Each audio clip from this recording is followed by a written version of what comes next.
আপনি কি শিখতে চান তওবা কিভাবে করে? খুব সহজ, কোনো হুজুর লাগবে না, কোনো কোরআন খতম লাগবে না, কোনো কাউকে দাওয়াত দেওয়া লাগবে না। দিন হতে হবে জরুরি নয়, রাত হতে হবে জরুরি নয়, নামাজের সময় হতে হবে জরুরি নয়, জরুরি নয় ওযু থাকতে হবে। তওবা এখন এখানে করা যায়।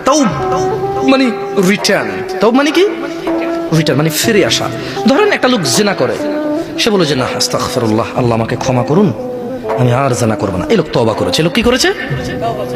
এরপরে সে যে তওবা করেছে এটা প্রমাণ হবে কিভাবে? সে যদি আর কোনোদিন আল্লাহকে ভয় করে জিনা না করে। বুঝে আসছে না? আসেনি? মদখোর বললো যে না আমি আর মদ খাবো না, কেন? আল্লাহ এটা অপছন্দ করে।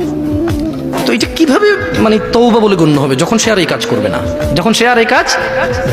তো শোনো, তোমার রব তোমাকে বলছে ইল্লা মান তাব, তবে যে তওবা করে, ওয়া আমানা ওয়া আমিলা সলিহা, অপরাধ থেকে ফিরে এসে ভালো কাজ কর্ম করে, ফাউলাইকা ইউবাদদিরুল্লাহ, ইয়া আল্লাহ লা ইলাহা ইল্লা আনতা, লা ইলাহা ইল্লাল্লাহ। দেখেন কি রব পেয়েছেন, বেদুয়ার মহিলার পুরুষ।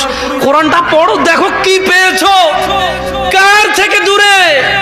মা গাররাকা বিরাব্বিকাল কারীম ইয়া নাস, কিসে তোমার এত দয়ালু রব থেকে তোমাকে দূরে রেখেছে? কি তোমার রবের দয়া দেখবে? বলছেন যে ফাউলাইকা ইউবাদদিরুল্লাহু সাইয়্যাতিহিম হাসানাত, বলছেন যে আল্লাহ তোমার অপরাধকে নেকিতে পরিবর্তন করে দেবে।